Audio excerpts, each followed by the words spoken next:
Questo si stacca con le mani, guarda. Le immagini sono eloquenti. Queste sono le palazzine Ater di via Prabello a Mestre.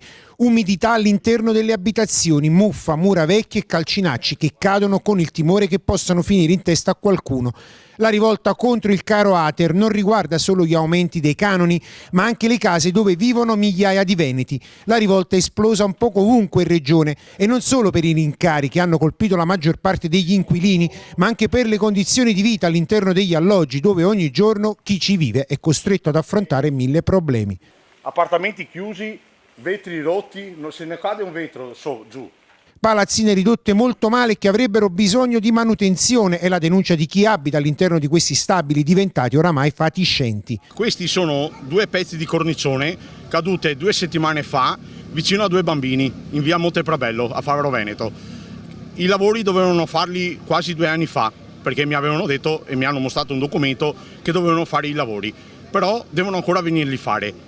2 settimane fa sono caduti questi 2 cornicioni qua.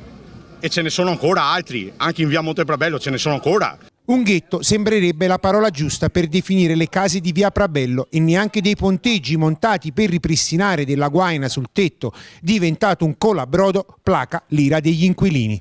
Adesso stanno venendo a fare i lavori sui tetti, stanno facendo un lavoro da 10.000 euro solo su un pezzo di tetto, quando il titolare dell'azienda, dell'impresa, che ho parlato con lui, mi ha detto che 10.000 euro sono spesi male, perché è assurdo tappare un buco e ce ne sono 100 su un tetto.